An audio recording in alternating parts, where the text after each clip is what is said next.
Hola, ¿qué tal? Bienvenidas y bienvenidos. Estamos comenzando Agenda y Contexto en este martes, así que esperemos que en casa o en su oficina nos esté sintonizando, porque hoy vamos a hablar de un tema que ha cobrado especial relevancia en los últimos días, luego de los tiroteos en los que murieron ya 8 mexicanos y otros más resultaron gravemente heridos a manos de unos asesinos de unas personas que son jóvenes de entre 21 y 24 años de edad, que una persona pues jamás se hubiera imaginado que ir caminando por el centro comercial para comprar cosas, algunos productos, mercancías, pues terminar en una tragedia como la que vimos en El Paso, Texas, y luego se repitió en Ohio con dos individuos que, bueno, son blancos, entonces son enfermos mentales. Si hubiesen sido árabes, bueno, pues entonces son terroristas. Y si hubiesen sido negros, pues también, ¿no? O si hubiesen sido personas afroamericanas, bueno, entonces hay racismo. Sobre este tema es precisamente lo que tenemos ahora en la mesa de Agenda y Contexto puesto junto con dos personas que vamos a tratar de dilucidar por qué ocurrió esta tragedia a manos de unos jóvenes de 21 y 24 años en Estados Unidos, por qué hay matones, por qué la gente en Estados Unidos se ha exacerbado tanto en el racismo y las consecuencias ya las estamos viendo, porque una sola palabra puede destruir la reputación de una persona, de una ciudad o de un país. Así que vamos a analizar qué ocurrió en Estados Unidos, porque todo comenzó con el discurso del presidente Donald Trump, en donde colocó a los mexicanos como sujetos sumamente peligrosos y violadores que llegaban a cometer atrocidades y a invadir el territorio estadounidense. Para hablar de este tema tenemos en la mesa a Diego Morales Esquivel, historiador por la Facultad de Filosofía de la Universidad Nacional Autónoma de México. Él es coordinador del Diplomado Racismo y Xenofobia en México del Centro de Investigaciones Interdisciplinarias en Ciencias y Humanidades, el CEICH de la UNAM. Muy buenos días. Hola Mariana, buenos días, gusto estar con tu público. Qué bueno que estás aquí, muchas gracias. También tengo aquí a mi izquierda a José Antonio Aguilar Contreras, él es documentalista. Muchas gracias Mariana por la invitación y un saludo a tu audiencia.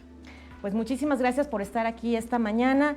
Ya pongo el tema en la mesa, está debate y análisis. ¿Qué ocurre en Estados Unidos? ¿Por qué estuvimos viendo este fin de semana estos ataques terroristas calificados así por el gobierno de México? Bueno, esto se da en un contexto de incremento de las derechas xenófobas y racistas a nivel global. De hecho, cuando llega Trump a la presidencia hay como un banderazo de que ciertamente, si bien no se va a modificar la legislación para establecer un racismo abierto, sí hay como un discurso que permea constantemente desde la Casa Blanca hacia los medios de comunicación, donde la intolerancia, la xenofobia, el racismo se vuelven partes o fenómenos que son impunes y que ciertamente se naturalizan en un país como Estados Unidos. Así. Sí. Sí, pues parte del análisis es justamente que en Estados Unidos existen las condiciones para que este tipo de ataques se den, ¿no? O sea, está el caldo de cultivo perfecto. Por una parte tenemos pues una legalización al uso de armas de fuego, cualquiera puede ir a los centros comerciales y comprar un arma de fuego. También hay una libertad de expresión que en el contexto internacional es una libertad cuyos límites son muy amplios, ¿no? Entonces la gente puede decir lo que sea y de ahí lo que menciona Diego, el discurso de odio de Donald Trump, legalmente no tiene un eco. O sea, la gente en Estados Unidos puede salir y decir incluso barbaridades como esa. Y finalmente también pues las cuestiones ideológicas, la supremacía blanca que ha tomado muchísimo poder en estos últimos años, desde finales de los 90 más o menos, hasta ahora. Entonces este caldo de cultivo genera que estos episodios como el que vimos el fin de semana pues se diera de manera muy fácil. Diego Morales, ¿por qué este individuo de 21 años, Patrick Good, ¿no?, que es uno de los señalados, lo detuvieron, él es de piel blanca, ¿por qué se le dice que está enfermo mental y no se le reconoce como un criminal? Bueno, es una manera de exculpar, en cierto sentido, a una población que tradicionalmente se ha considerado como la ciudadanía base de Estados Unidos y que ha sentido a lo largo de las últimas décadas un despojo de privilegios. Lo que ellos conocen como interculturalidad o multiculturalidad lo han estado resistiendo pensando que los que antes eran minorías marginales están pasando a ser ahora el centro político, el centro social de Estados Unidos, y ante eso hay un sentimiento de que la población blanca, clase mediera, clase media baja, está siendo despojada de muchos derechos y por lo mismo hay un sentimiento de que tienen que entrar a la defensiva. ¿no?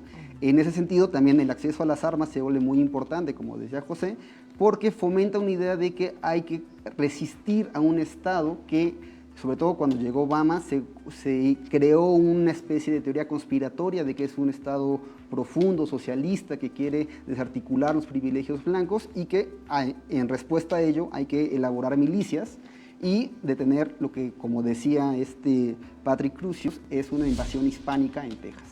Invasión hispánica, a ese nivel lo llamó él. Inclusive vimos parte de su Facebook, como estábamos viendo estas imágenes. Ahí en estas imágenes son las armas. Es tan sencillo llegar y comprar armas en Estados Unidos como comprar paletas de chocolate, como pan Bimbo, ¿no?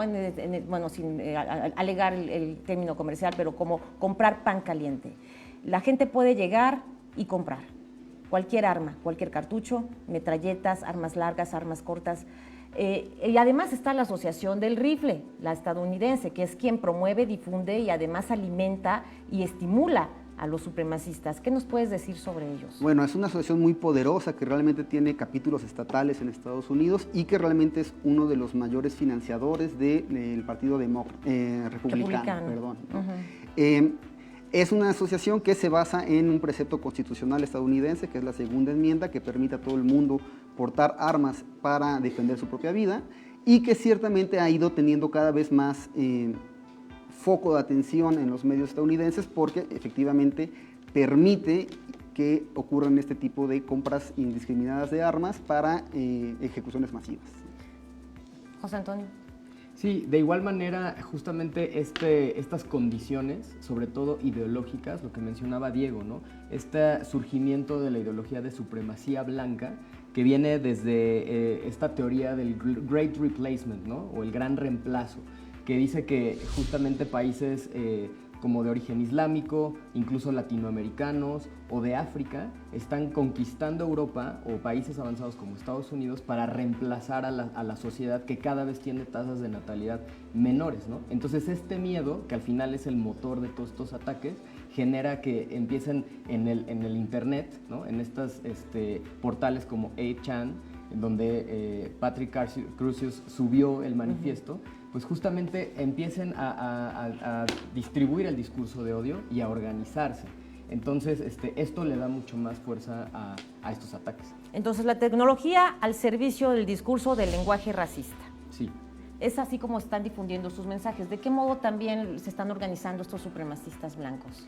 Bueno, han hecho varios rallies. El más importante ha sido el de Charlottesville en el 2017, si mal no recuerdo, donde hubo un atentado también que costó la vida de una persona. Y poco a poco, a partir de nuevo desde el ascenso de Trump a la presidencia, se ha generado una red de movimientos de extrema derecha, particularmente lo que se conoce como la alt-right o los medios alternativos de información, que generan estas bases como de consenso, como de foros en los cuales, bajo la idea de la libertad de expresión, se amparan muchos discursos de odio, ¿no? Sí.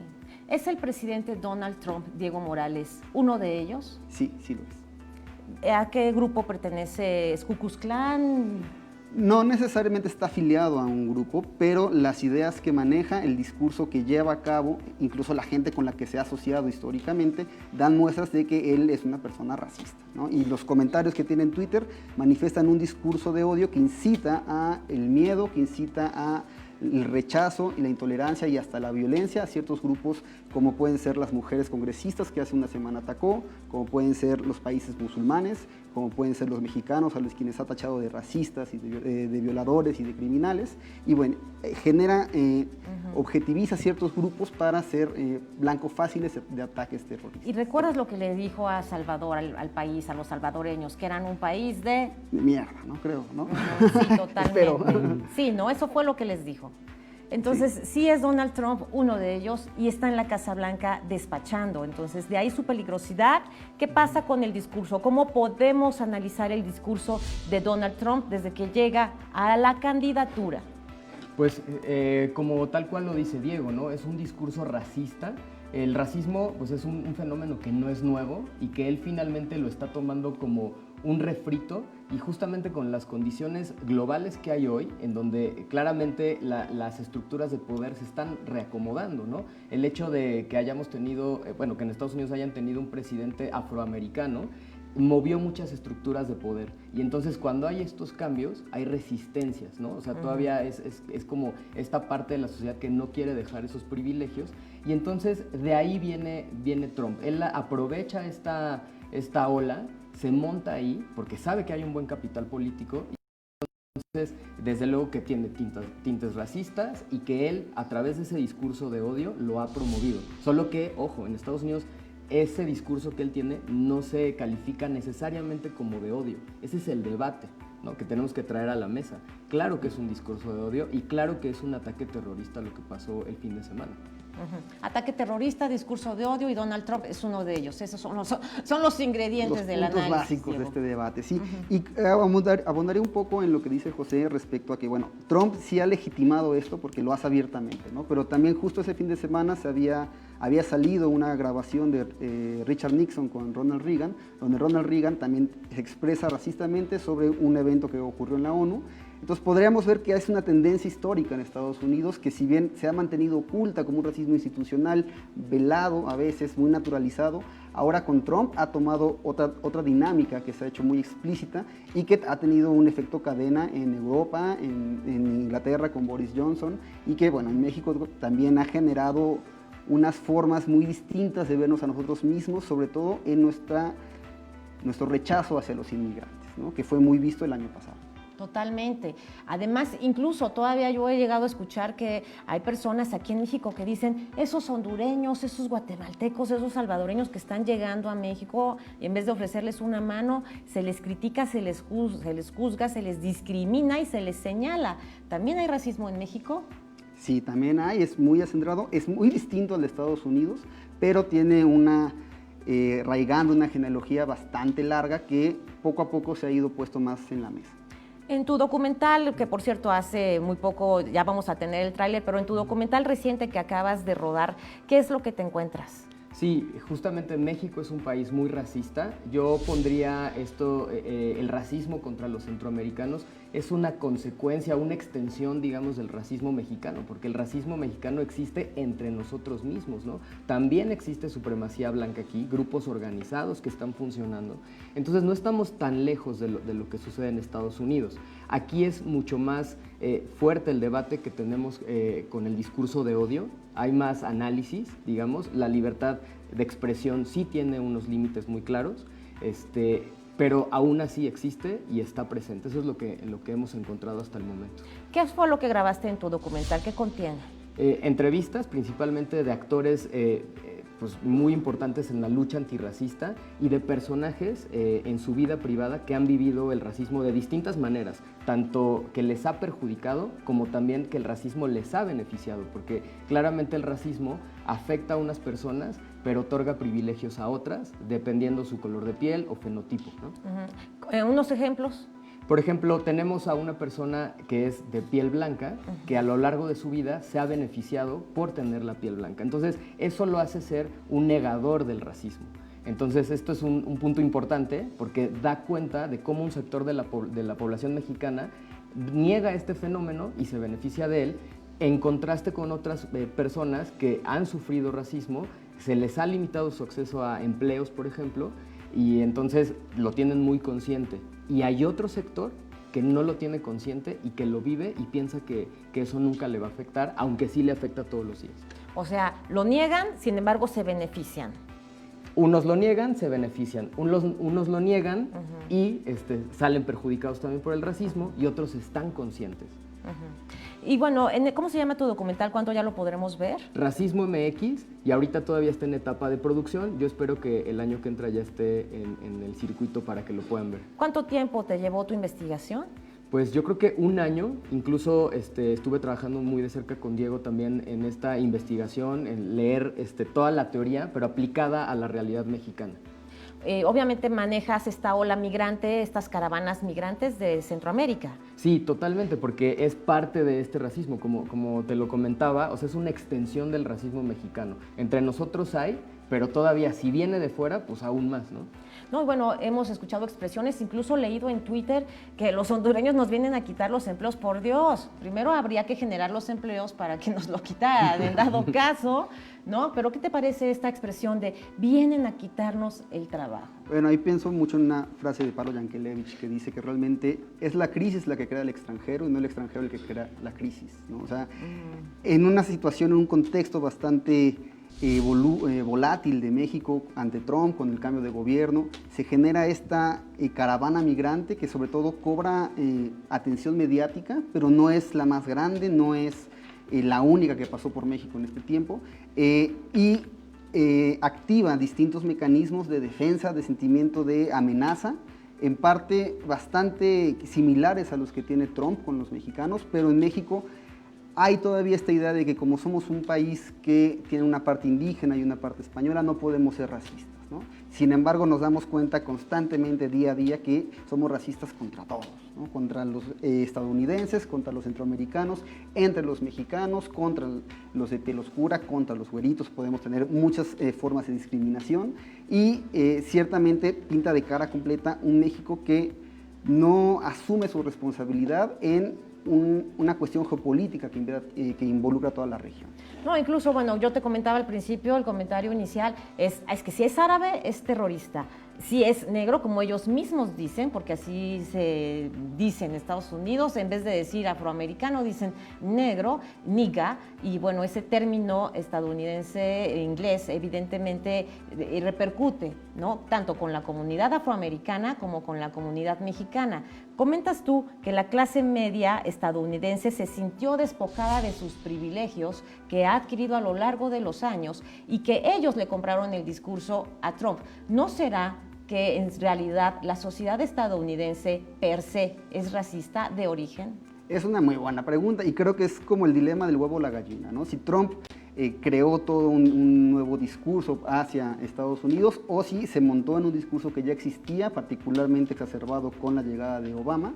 Yo en lo particular creo que sí podemos rastrear esta idea de privilegio blanco y de sentirse amenazados básicamente desde la Guerra Civil estadounidense, cuando se abole la esclavitud, que en los estados del sur se hace todo un procedimiento político, incluso militar y de agresiones a personas inocentes para frenar la igualación de derechos, ¿no? Y a partir de entonces ha habido todo un intento de frenar que los afroamericanos sean personas que puedan votar en igualdad de condiciones, que tengan acceso a recursos y derechos en las mismas condiciones, y todo movimiento a favor de ampliar sus derechos se ve como un intento electoral de fomentar el voto hacia el Partido Demócrata, como un intento de atacar a las poblaciones que han sido marginadas por el sistema económico, no por un sistema de idea racial.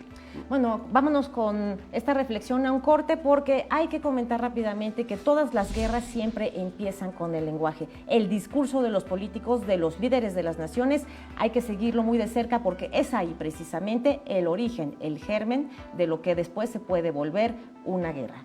Vamos a una pausa y ya volvemos.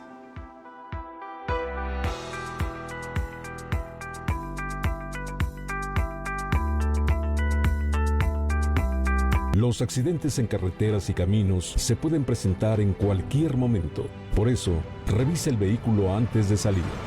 Maneja con precaución. Respeta los límites de velocidad. Obedece los señalamientos. Deja el volante si estás cansado, has bebido alcohol o consumido alguna droga o medicamento. Conduce concentrado. La seguridad es un asunto de todos. Gobierno de México. Aprende a refugiarte en ti.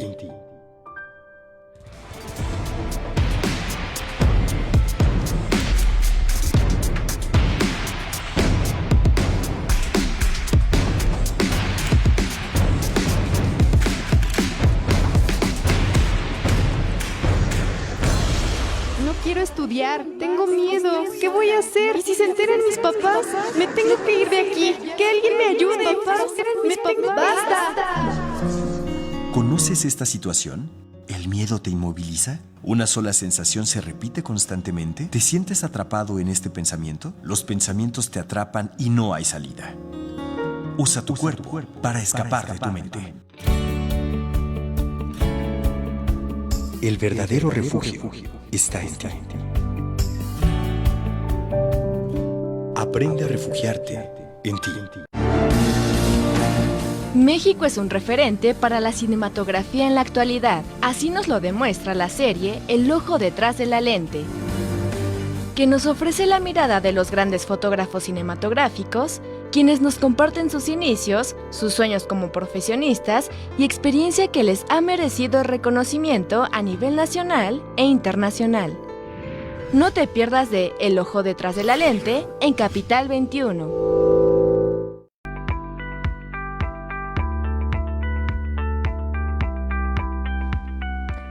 Ya estamos de vuelta en este segundo bloque en Agenda y Contexto. En la mesa de análisis esta mañana, un tema que nos compete a todos porque finalmente somos mexicanos y estamos involucrados en este tema del racismo, tanto en México como en Estados Unidos, con consecuencias lamentables en la Unión Americana. José Antonio Aguilar Contreras, documentalista, cuéntame, me estabas comentando que tienes parientes que resultaron heridos en estos atentados terroristas. Así es, sí, ayer hablando con mi mamá, familiares de Chihuahua, resultaron heridos en la balacera. Justo ellos son mexicanos, cruzaron pues de compras y justamente cuando era la balacera pues les tocaron varios tiros, ¿no? Afortunadamente están vivos, pero sí están en el hospital. Es Mario de Alba, su esposa Olivia Mariscal y su hija Erika de Alba. Recibieron balazos en el cuerpo y afortunadamente ahorita están en el hospital todavía. Me parece que Erika ya salió del hospital, pero justamente fue como un shock importante porque este tipo de eventos de repente los vemos como muy lejanos, ¿no? Pero en realidad esta vez que nos tocó tan cerca en la familia, pues en realidad es como pasa, existe, es real. El discurso de odio y el racismo sí tienen consecuencias que afectan familias, ¿no? Mira, precisamente estamos viendo ahí las escenas del tiroteo en el centro comercial donde estaban tus parientes, Mario de Alba y su esposa, y Erika de Alba, heridos los tres. ¿Están en un hospital en este momento? Así es. ¿Tienes conocimiento de cuál es el hospital? Es en El Paso, no tengo el nombre en específico, pero es en el lado americano. Y ya recibió atención médica y nos cuentas que Erika de Alba, que es menor de edad. Exactamente, ella fue un balazo en la pierna, ella ya está fuera del hospital. ¡Qué horror! Un balazo de pierna. ¿Y Mario en dónde recibió Mario los fue en la impactos? espalda y su esposa Olivia Mariscal en el pecho. No puede ser. No puede ser, esto es terrible. Y ellos se encuentran evidentemente hospitalizados en este momento. Me imagino que están los médicos haciendo todo lo posible por salvar sus vidas. Así es, sobre todo de Mario, porque me parece que la bala entró por la espalda y salió por el cuello, por la garganta. Entonces, él es el que está en estado más delicado. Además, pues bueno, mi familia es de Chihuahua de toda la vida y también María Eugenia Legarreta era una conocida de ellos. Y ella sí falleció justamente en el momento del ataque. Entonces, pues claro, porque son comunidades que se conocen de toda la vida, son comunidades binacionales, o sea, van y vienen todo el tiempo, van de compras, vienen tanto los americanos al lado mexicano como viceversa. Entonces, este ataque pues, fue a las dos naciones en realidad y a las dos identidades. No quiero usar la palabra raciales, ¿no? Porque las razas no existen, pero sí a las dos identidades nacionales. Entonces, creo que fue un duro golpe. ¿Cómo viste la reacción del canciller Marcelo Ebrard, la inicial y la posterior, en donde también emitió en un video ya un discurso mucho más estricto, incluso demandando la extradición del joven? Me parece una muy buena postura, me parece una postura firme. Desde el punto de vista legal y por lo que he estado leyendo de análisis jurídicos, es difícil que prospere a nivel internacional, sobre todo porque este chico, Patrick Cruzus, ya tiene o va a tener una sentencia, me parece que pena de muerte. Entonces es muy difícil que los fiscales allá lo dejen libre, lo cual está bien, ¿no? Independientemente del debate que tengamos sobre la pena de muerte, pero veo que difícil que prospere, pero me parece correcta la señal que manda, ¿no? Porque él hace una cosa muy clara, es terrorismo, claro que es terrorismo, porque ¿qué está pasando en esa zona del país? La gente mexicana ya no va a querer cruzar o ya no va a querer salir si viven en Estados Unidos. Incluso hoy Uruguay y Venezuela ya emitieron alertas para que sus connacionales no viajen a Estados Unidos. Entonces, claro que el terrorismo tiene un objetivo, infundir miedo, y claro que lo está logrando, ¿no? Y en este sentido, Diego Morales, ¿qué opinas de la reacción de Uruguay, ¿no? Y de Venezuela? Uruguay poniendo el ejemplo a toda América Latina, emitiendo una alerta para que sus ciudadanos extremen sus precauciones, y Venezuela diciendo que mejor no viajen. Bueno, diplomáticamente creo que son gestos bastante mediáticos, tienen algún peso, no creo que afecten en verdad mucho la población de gente de Uruguay que viaja a Estados Unidos, pero retomando lo que decía José sobre Marcelo Ebrard, creo que sí es bueno ver cómo hay un cambio de dinámica en México respecto a esta postura de llamar las cosas por su nombre, aunque Trump las llame de otra forma. Creo que lamentablemente toma a México en una estructura de debilidad de Estados Unidos. Tenemos la crisis migratoria por un lado, con la que Trump nos amenaza, nos chantajea, también amenaza a Guatemala. Entonces, quizás solo es un gesto simbólico, pero es bueno que haya este gesto, es bueno que también Marcelo Ebrard vaya el paso, esté ahí con las víctimas. Sería bueno que quizá AMLO también vaya en algún momento a los entierros. Pero también hay que no perder de vista la realidad en que somos una nación dependiente de Estados Unidos, que no podemos fácilmente romper, exigir, demandar soluciones porque no nos van a hacer caso, y menos con un presidente como Trump. Sí, bueno, es un buleador profesional, Donald Trump. ¿Cómo viste su reacción? Pues bueno, creo que trae la cara desencajada porque al final de cuentas tiene que hacerse cargo de cosas que él dijo, y creo que como tú bien decías antes de salir a corte, pues las palabras sí van haciendo mella, ¿no? Todos los genocidios, todas las matanzas que hay inician con un discurso de odio, inician diciendo que ellos vienen por nuestros trabajos, ellos vienen a robar a nuestras mujeres, ellos vienen a asaltar a nuestros hijos. Esos discursos van permeando, se van extendiendo, y no es difícil que a gente que se sienta amenazada, que se ha visto marginada por X motivo de la sociedad, pues alimente un rencor hacia poblaciones específicas. José Antonio. Sí, justamente ayer que estaba escuchando el discurso de Donald Trump, se me hizo un discurso correcto en el contenido, pero lo que no me checaba era la persona que lo decía con el contenido, ¿no? Claramente, como dice Diego, él se veía desencajado, porque incluso hubo un video que estuvo circulando ayer también de algún rally que hubo del Partido Republicano, en donde él preguntaba a la audiencia, ¿qué vamos a hacer con los inmigrantes? Y alguien en el público decía, mátenlos, ¿no? Decían, y él no dijo nada. Así literalmente, déjame interrumpirte, decían, fuck them. Eso es lo que decían miles de asistentes a ese rally, cuando el señor presidente de Estados Unidos, Donald Trump, preguntó, así como que a la audiencia, a la plaza pública, ¿qué hacemos con los inmigrantes? Y el público, que eran miles de personas, eso fue lo que respondió. O sea, fue realmente terrible, inaudito. Yo no lo creía hasta que vi las imágenes y dije, no puedo creerlo. O sea, esto es tremendo. Prácticamente les está pidiendo, ¿qué hacemos? Ustedes díganme, ¿los matamos? ¿No, Diego? Así es. Creo que en ese sentido también hay que considerar el terrorismo. Por un lado, como bien decía José, que sí busca generar terror, ¿no? Que la población hispana, que la población migrante de estas regiones se sienta muy insegura, salga menos a la calle, pero por otro lado también busca fomentar la acción directa, ¿no? Hoy escuchaba en el radio que el FBI lanza una alerta de que pueda haber replicadores en un atentado así, porque precisamente lo que está haciendo con ese discurso de odio, con estas tensiones raciales en Estados Unidos, es darle la apariencia de que esto puede salir impune y que puede seguir igual, ¿no? Entonces, lamentablemente estos casos pueden ser un parteaguas que generen una nueva dimensión de la violencia doméstica en Estados Unidos. ¿La amenaza es real? Sí, totalmente. Es real, pero vale la pena analizarla más. Ayer escuchaba yo a Jacobo Dayan, que estaba hablando de discursos de odio y de cómo hacíamos un paralelismo con los años 20 y 30 del siglo pasado, en donde grandes dictadores, ejemplo Mussolini o Hitler, infundían como este discurso de odio, ¿no? Que al final parecía inofensivo, pero que años después vimos que se concretó en un genocidio, ¿no? En el Holocausto. Y lo mismo pasó en Ruanda. Entonces, es algo real, pero ahora tenemos otros elementos. Tenemos un sistema de derechos humanos que tiene que demostrar su fortaleza, por un lado, pero por otro lado también tenemos lo que ya mencionabas, la tecnología, ¿no?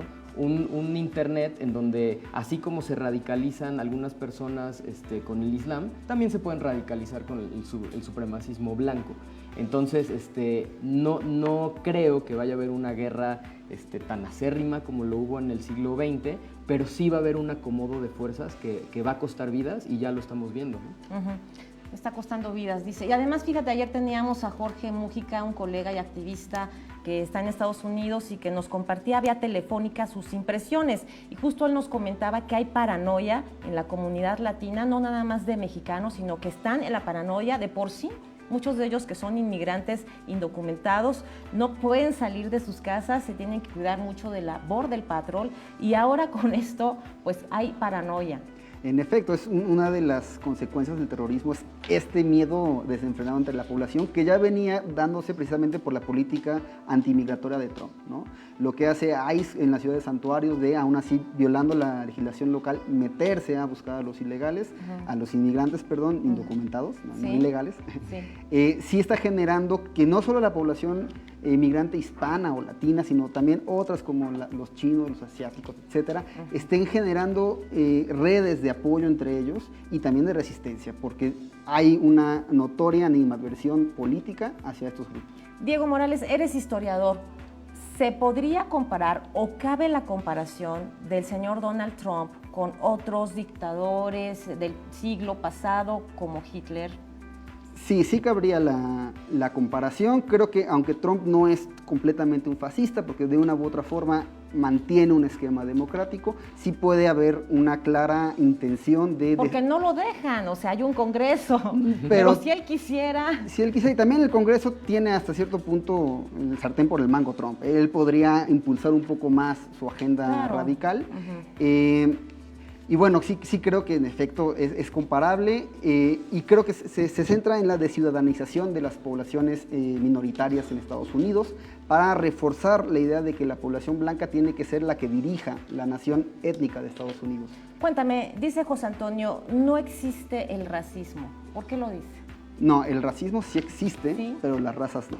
Las razas no existen, dado que todos somos una sola especie. Así es, lo que nos separa entre nosotros, desde una persona en Australia hasta una persona en Alaska, es menos el 0.01% de diferencia genética. En esto 0.1% se encuentran todos los rasgos fisionómicos, fenotípicos, que no fisiológicos, eso es importante porque nuestros órganos funcionan igual, pero sí cambia toda la apariencia que podemos tener de pelo, de ojos, de lengua, de nariz, etc., ¿no? Esto ha servido para generar, desde una visión bastante colonial en el siglo XVIII, jerarquizaciones entre las poblaciones humanas en las que, no paradójicamente, sino irónicamente, la población blanca es la cúspide de esta idea de evolución, ¿no? Comentabas, José Antonio, muy bien que el racismo era una expresión exclusiva vertical. Así es. Sí, justo añadiendo a lo que decía Diego, ¿no? Dado que el sistema racial lo establece la población europea blanca, pues evidentemente ellos se ponen hasta arriba y de ahí pues todos los tonalidades y fenotipos hasta los africanos, porque incluso eso establecieron en el siglo XIX. Entonces el racismo, al ser un sistema que tiene consecuencias económicas, sociales, hasta emocionales en la autoestima de la nación, digo, lo podemos ver en México claramente, es muy difícil de hablar de un racismo inverso, ¿no? O sea, no hay un racismo contra la gente blanca, porque ellos son los que han sido beneficiados por ese sistema y quienes lo establecieron. Entonces, eso tiene que quedar aclarado de manera importante, tanto en Estados Unidos como en un análisis que hagamos del racismo mexicano. Diego. Sí, de acuerdo. Creo que también sería importante mencionar que con la Segunda Guerra Mundial toda esta idea del racismo científico, en el cual sí hay una diferencia objetiva y científica de que una persona es de una raza y otra persona es de otra raza, queda francamente deslegitimado, ¿no? Los crímenes del nazismo y de lo que también había producido el imperio japonés en Asia ponen en relativa retirada esta idea del racismo científico, pero mantienen una idea de que la diferencia cultural es insalvable, ¿no? También eso lo podemos ver sobre todo en Estados Unidos con el mundo árabe musulmán, que lo considera tan diametralmente opuesto a las ideas de la democracia, del libre comercio, de la igualdad, que cualquier aproximación puede ser un encontronazo, ¿no? Confrontativo. Así es, entonces es un encontronazo, hay que estar ahí pendientes sobre ese tema y analizar también los conceptos, como mencionas, ¿no? Finalmente no les conviene a ellos el racismo a la inversa, porque finalmente ellos han dominado, ya han controlado, y ahora de algún modo repercute también con el sistema electoral y en las elecciones. ¿Cómo evalúas que vamos a estar durante 16 meses señalados por el señor Trump? México va a ser blanco de sus discursos a lo largo de 16 meses hasta que lleguen las elecciones de noviembre del próximo año en Estados Unidos. Así es, sí, lo que mencionaba Diego, ¿no? Sobre el campo de acción que tiene Trump para ejercer sus políticas o su ideología, ¿no? Y si bien tiene un control, el Congreso y varios controles en el gobierno, para su política exterior, ahí tiene mano, ¿no? Y ya lo vimos en México cuando empezó a negociar el tema migratorio con los aranceles. Claramente estábamos en el peor de los mundos, ¿no? Era elegir entre un castigo económico o darle eco a su política migratoria, pero aquí en México, ¿no? Entonces, sí, yo creo que en estos meses, hasta la elección, vamos a tener una época un poco difícil. En este contexto, Diego Morales, ¿cuáles son los retos del gobierno mexicano ante Trump? Pues yo creo que sería no caer en provocaciones en primer lugar, ser mesurados a la hora de dar declaraciones, pero sí tener una estrategia congruente de mantenerte firme en que se tienen que respetar los derechos humanos de la población migrante, legal o ilegal, documentada o indocumentada, que no podemos ser un país seguro, eso quizá más allá de la lógica gubernamental, porque México no es un país seguro para su propia población, y ciertamente que tiene que haber, creo yo, sí una toma de postura, si no a favor de algún candidato demócrata, si en contra del discurso de odio, tiene que haber una condena más explícita de los discursos de odio que promueve Donald Trump. Claro, bueno, después de que ya la Cancillería además dio un giro, ¿no? Total, porque teníamos una política de puertas abiertas a caravanas migrantes y luego de que el señor Trump chantajea con el tema de los aranceles, México se ve obligado a cambiar su política migratoria. ¿Cómo viste tú ese cambio? Pues es difícil porque, como mencionaba, pues es una elección difícil, ¿no? Porque por un lado es traicionar la ideología justamente de la defensa de los derechos humanos y al final la elección del año pasado en México eligió a un gobierno de izquierda que está apegado a estos ideales, ¿no? Pero pues también entiendo la decisión porque era una afectación económica importante, ¿no? En un momento en donde la economía global pues está en desaceleración. Entonces, no lo festejo, lo entiendo, pero espero que en futuros momentos que seguro va a haber, tomemos las mejores decisiones, sobre todo apegados a los derechos humanos. Sí, de acuerdo, creo que el peor escenario es que en verdad Trump se reelija y eso afectaría mucho los planes del gobierno mexicano, ¿no? Serían 6 años enteros de un vecino totalmente con animadversión hacia nuestra población, con chantajes a nivel diplomático y eso creo que no le conviene. Ojalá en verdad se le pueda poner freno a Donald Trump, pero bueno, eso no está en nuestras manos, lamentablemente. ¿Cómo se le podría poner freno a un buleador racista? Pues quizá, no sé, pienso usando sus propios términos, ¿no? Sus propios recursos, también contestándole en Twitter. Hay algunas polémicas que dicen que los discursos de odio lo mejor es no ponerles atención, dejar que pasen, porque entrar en debate con ellos es darles propaganda. También creo que ahí es bastante difícil, pero siendo él un presidente, pues está libre todo el mundo de impugnar. Completamente, yo creo que aquí diferenciaría yo las dos arenas, ¿no? La arena legal, donde ahí tenemos la de ganar, sobre todo los inmigrantes en Estados Unidos están protegidos y yo creo que por una parte tenemos que empoderarlos, ¿no? y que ellos conozcan sus derechos independientemente de su estatus migratorio. Y por otra parte la arena digital, en redes sociales, ¿no? Y yo creo que ahí apoyo completamente lo que dice Diego, inclusive no solo en Estados Unidos, aquí en México, ¿no?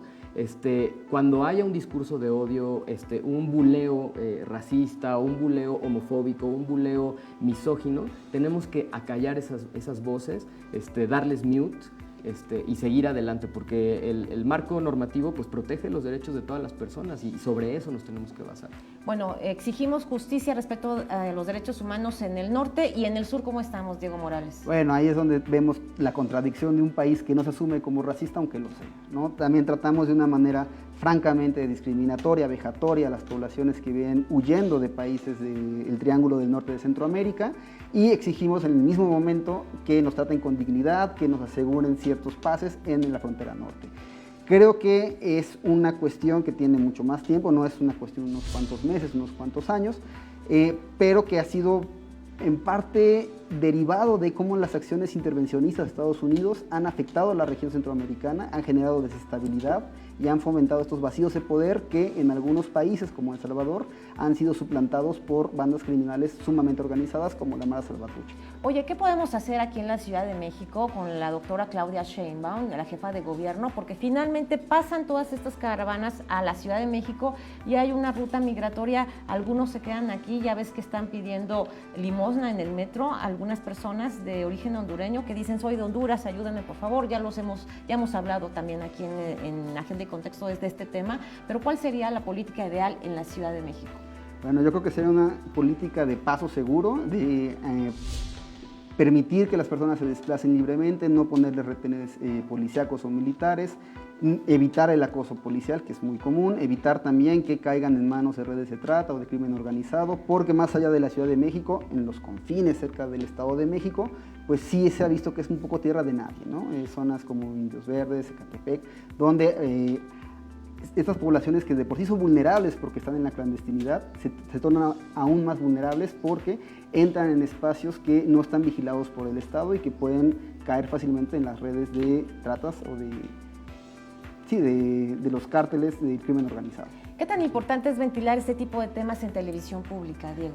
Creo que es muy importante y de hecho creo que es importante fomentar que la gente vaya aprendiendo de estos temas, no negarlos, no rehuirles al tema. Son conversaciones que pueden ser incómodas, pero que son necesarias para el país, ¿no? Más vale a veces un momento incómodo en una conversación entre amigos que simplemente mantener esto naturalizado, y creo que el que salga en las televisiones públicas es una muy buena herramienta y es un muy buen paso adelante. Con tu documental, ¿qué buscas aportar, José Antonio? Yo lo que quiero es que México se vea a sí mismo como un país diverso y multicultural, porque eso es lo que somos, ¿no? Mucho tiempo, desde luego, desde estructuras gubernamentales, justificaciones ideológicas, nos vendieron que México era un país mestizo, ¿no? Y que había que estar orgulloso de nuestras únicas, entre comillas, dos raíces, ¿no? Que era la indígena y la española. Pero la realidad es que México es un país diverso, ¿no? Muchos inmigrantes de muchos orígenes han llegado a México, ¿no? Desde personas de Asia, judíos, árabes, centroamericanos también, que aunque compartimos una historia, no necesariamente vienen de las mismas raíces, ¿no? La raíz africana, ¿no? En México también es muy importante. Entonces, mi objetivo es cambiar la visión sobre México y no vernos más como un país mestizo, sino vernos como un país multicultural. Y en ese sentido, va a ser mucho más fácil acoger a cualquier nacionalidad, no importando si son centroamericanos, de América del Sur, africanos. Ese es el objetivo. Luego, entonces, la política pública tendría que ser con un enfoque multicultural. Completamente de acuerdo. Bueno, es importante que tomen nota las autoridades de lo que están comentando aquí los expertos. Tú tienes incluso una red que se llama Red Integra, formas parte de esta Red Integra. Coméntale al público qué tan importante es la red en la que estás. Bueno, yo colaboro con la Red Integra, que es una de las redes temáticas de CONACYT. Se ha enfocado al análisis de investigar identidades, racismo y xenofobia en América Latina. Y desde hace un año tiene un diplomado virtual que está alojado en el CEICH de la UNAM, que colaboró con APRED y CNDH, en donde estamos tocando precisamente el tema del racismo y la xenofobia, primero desde el ámbito teórico, para después meternos en ámbitos históricos y de contraste con otras naciones, para regresar a la actualidad de México y ver por dónde, que son muchos lugares, atraviesa el racismo en este país. Claro, y no se pierda Racismo MX de José Antonio. ¿Cuándo ya dices que lo año que entra? El año que entra. Así es. Bueno, ya con ganas de verlo, ¿eh? Así es. Así que estaremos muy pendientes y te esperamos también Muchas pronto. gracias. Igual a ti, no cabe más que un comentario final. Pues bueno, chequen las redes de la Red Integra, pongan atención a estos temas porque, como bien decías, van a ser un año y medio de estar constantemente con la atención de ver qué dice Trump sobre el país. Y que chequen la plataforma racismo.mx, que justamente la lanzamos en adelantado al documental para difundir información sobre el racismo, sobre todo el racismo social, urbano, las dinámicas que todos conocemos. Ahí pueden denunciarlo y enterarse de más noticias. Pues muchísimas gracias a Diego Morales Esquivel, historiador por la Facultad de Filosofía de la UNAM, es coordinador del Diplomado Racismo, Xenofobia en México del Centro de Investigaciones Interdisciplinarias en Ciencias y Humanidades, el CEICH. Muchas gracias. Gracias a ti, Mariana. Y gracias también por la valiosa presencia de José Antonio Aguilar Contreras, documentalista de Racismo MX. Muchas gracias, Mariana. Bueno, pues vamos a un corte y ya volvemos con más información, con la información que a usted y a mí nos importa.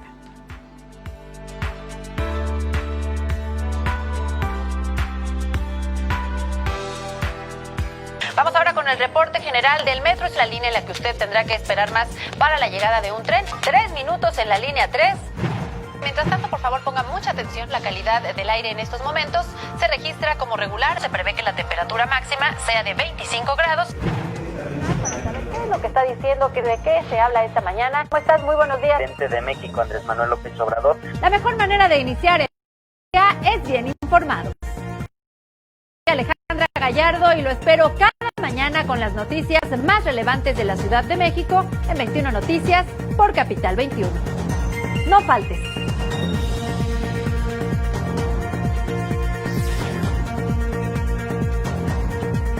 Barbacoa.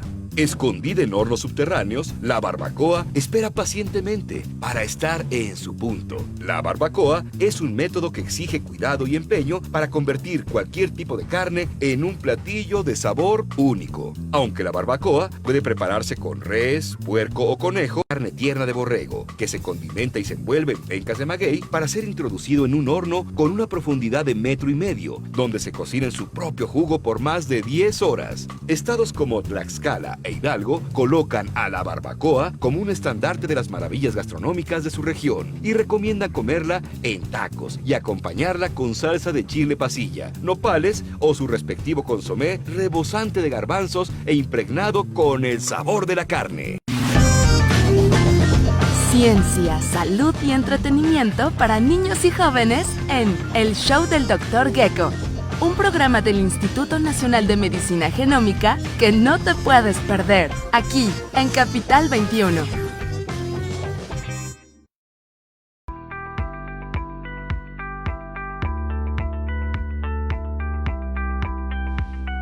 Ya estamos de vuelta en este bloque. Me da muchísimo gusto presentarles esta mañana aquí en la mesa de análisis a Luis Wertmann. Hola, querida Mariana. No me pongas más nervioso. No, muy bien. Gracias por tenernos contigo, gracias por hacernos participar. Y el objetivo es colaborar, participar, demostrar cómo sí podemos hacer que las cosas sean mejores, sean positivas, y cómo sí podemos también cambiar comportamientos, actitudes, conductas negativas hacia lo positivo para mejorar nuestra calidad de vida.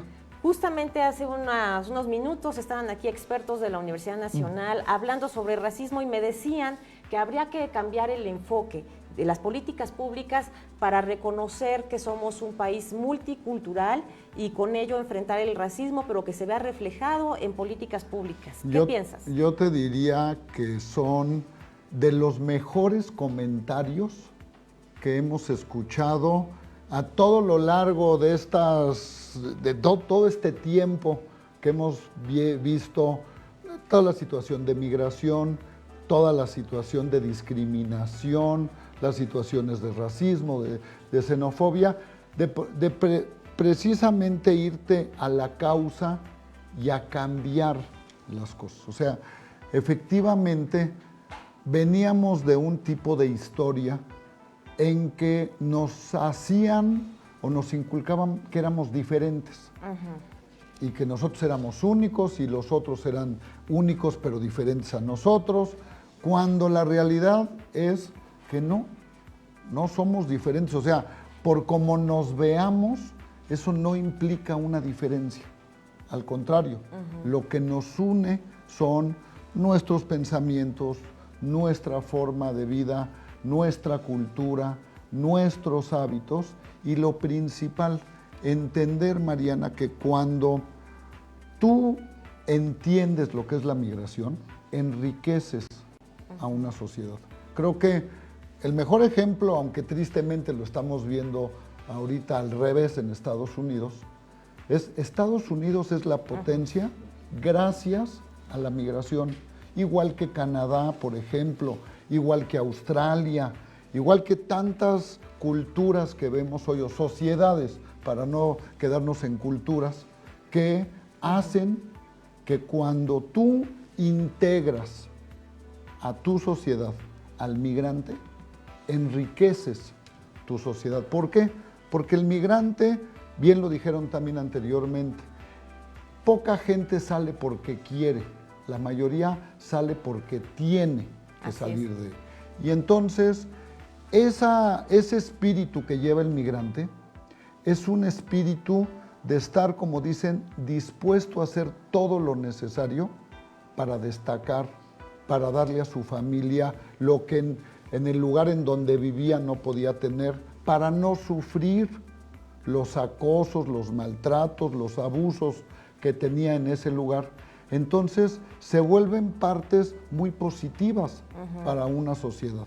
Si esa sociedad no lo sabe aprovechar, y claro que aprovecharlo hay que hacerlo con sistema, con inteligencia, con entendimiento, con integración, lo único que empiezas a hacer, empiezas a distanciar a la sociedad y empiezas a generar lo que justo no queremos, él, ustedes y nosotros. Así es. Mira, vamos a enlazarnos porque también tiene que ver mucho la tecnología en el cuidado de esta sociedad. Precisamente en este instante, la jefa de gobierno, Claudia Sheinbaum Pardo, encabeza la presentación del proyecto Monitoreo Integral y Seguridad del Transporte Público vía GPS. ¿Qué tan importante es esto? Veamos.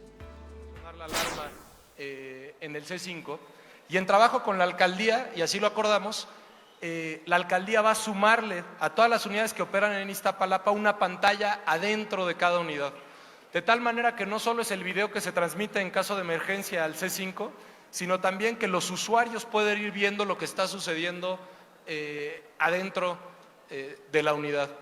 Para darles una idea, y se va a explicar con más detalle, ahí se ve la pantalla del lado izquierdo, justamente las unidades que tienen GPS. Esa es la pantalla de monitoreo. Y en esa pantalla de monitoreo, está acá también, perdón, acá arriba. En esa pantalla de monitoreo es donde sabemos dónde está cada unidad. Podemos buscar la unidad por placa, es decir, quiero saber dónde está la unidad 060-148. Estas son las 500 que ya hemos instalado en la ciudad.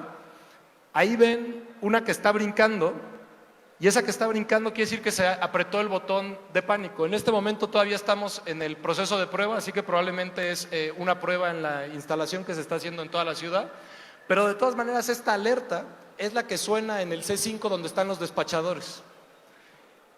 La alcaldía va a tener un espejo, digamos, va a tener acceso a esta plataforma para darle seguimiento a las unidades que están operando en Iztapalapa, que en este momento, de todas las unidades que hay en Iztapalapa, ya hemos instalado el GPS, la cámara y el botón de pánico en más de 70. Esto quiere decir, ¿por qué les digo que llevamos 500? Porque vale la pena recordar que solo de transporte concesionado operan alrededor de 16,000 unidades. Entonces se está haciendo el proceso de instalación todos los días en 4 módulos que vamos a ampliar a partir del mes que entra a 8 módulos, y va a seguir la instalación el tiempo que nos tome, que tenemos calculado evidentemente que lleguemos a cubrir básicamente todo el transporte concesionado para finales de este año. Al mismo tiempo, nada más para concluir, evidentemente vamos a hacer el mismo tipo de instalación en todos los autobuses que opera la ciudad a través de RTP, por eso tenemos aquí un autobús de RTP, pero también en los trolebuses de la ciudad. Tenemos 150 trolebuses operando en la ciudad, más 40 trolebuses nuevos que van a llegar al final de este año, que también todos van a tener su GPS y su cámara. De hecho, las 70 unidades de RTP que están entrando en operación esta semana también ya traen su GPS y su cámara. Entonces, realmente el objetivo es que podamos mejorar la seguridad de los pasajeros, que la gente sepa que la policía está dándole seguimiento y está disponible en caso de una emergencia, pero también en términos de la movilidad de la ciudad, para que sepamos realmente cuál es el transporte que está operando en la ciudad, cómo está operando, y a partir de ahí podamos reforzar los proyectos de mejora y reforma del transporte concesionado de la ciudad. Entonces, muchas gracias a todos, muchas gracias a todos los que han hecho posible este esfuerzo, que ha sido un esfuerzo muy importante y que realmente... Acabamos de escuchar al titular de movilidad, Andrés Layú. Bueno, esto es parte del programa Mi Calle. Se trata de la presentación de 58,000 cámaras de videovigilancia en el transporte público con GPS, y justamente caímos en el momento en que el titular de movilidad estaba explicando cómo se movía un puntito morado, que alguien había apretado el botón de pánico, porque en todas estas unidades habrá botón de pánico precisamente en contra de la delincuencia. Y la delincuencia no actuaría si no tuviera armas. Así que es muy importante hablar de este tema y por eso es que invitamos a Luis Wertmann esta mañana. ¿Cómo ves este programa? Mira, todo esfuerzo es bienvenido y se tiene que hacer todo lo necesario para mejorar. No hay punto que que se deba dejar afuera. Entonces, todo esto, en verdad, hay que aplaudirlo, pero hay que entenderlo como que es parte de todo un proceso. Esto no va a venir nada más a solucionar el que a partir de mañana ya no nos roben en el camión o en el colectivo o en el metro. Entonces, pero definitivamente sí es una herramienta más que nos acerca a lograr ese objetivo. Y como bien decías tú, mira, el delincuente tiene los peores calificativos. Es cobarde, es mentiroso, es ventajoso, todo lo peor. Pero como hemos dicho, pero no es tonto. Y él, uno, se dedica a esto porque gana dinero. Si no ganaran dinero, yo te diría que salvo los que tengan alguna deficiencia, pues estarían haciendo estas cosas. Entonces, ¿qué tenemos que hacer? Número uno, quitarles el valor de las cosas. Que lo que nos quieren quitar no valga, para que entonces ellos no tengan estos incentivos económicos. Eso es, de nuevo, como decíamos, parte de. La otra parte es, bueno, ¿y con qué nos roban? ¿Con qué nos amedrentan? Es nada más porque llegan y nos dicen algo, por lo cual nosotros ya nos sentimos vulnerables y decimos, aquí está el celular, o aquí está el reloj, o aquí está lo que traes, pues son las armas. Y triste y desafortunadamente son las armas de fuego en su gran mayoría. México no es un país productor de armas. Las armas llegan a México de otros lugares, principalmente de los Estados Unidos. Entonces aquí también tenemos, dentro de esta parte multifactorial de atacar y solucionar, es tocar estas partes que decimos corrupción, colusión e impunidad. Y si quieres, ahí ahorita lo vamos y lo especificamos bien. La otra parte que tiene que ser venta, portación y propiedad, o propiedad y portación. Si logramos controlar estas dos, automáticamente cae la facilidad de encontrar armas en nuestro país. Te doy una cifra muy interesante. En México país, prácticamente el 50% de los homicidios que vivimos día a día son entre particulares. O sea, no son entre delincuentes o por la delincuencia. Al final se vuelven delincuentes porque cometieron un homicidio. Pero es entre amigos, entre parientes, la pareja, pasionales, por celos, por disgustos, por borracheras, porque ganó un equipo cuando el otro le iba al otro. Pero fíjate, ¿por qué sucede? Porque tenemos ese acceso a las armas de fuego. Totalmente. ¿Sí? Además, millones de dólares. Bueno, anuales. Hay tres líneas de negocios del crimen organizado, o las tres que más dinero les da. Es tráfico de armas, tráfico de drogas y tráfico de personas. Entonces, ¿qué tenemos que hablar? ¿Por qué te hablo primero de corrupción, colusión? Porque si en México no producimos armas, o se producen muy poquitas porque la Sedena algo produce, ¿qué quiere decir? Entran o por las aduanas que están en los cruces, que están en los aeropuertos o que están en los puertos. No puede haber otra manera que lleguen a nuestro país. Vamos a terminar con esa reflexión y te hago la invitación porque tú eres un referente en materia de seguridad y cultura ciudadana en México. ¿Qué te parece si nos vemos próximamente para ampliar este tema del tráfico de armas? Claro que sí, y estamos siempre, y como Y en siempre, una mesa de debate y análisis. juntos ¿sí? siempre, claro pues que ya sí. se nos acabó el tiempo, por desgracia. Yo les doy las gracias a ustedes. Hasta mañana, los espero de 10 a 11. Esto fue Agenda y Contexto y estamos en vivo. Gracias, Luis Guarnán. Gracias.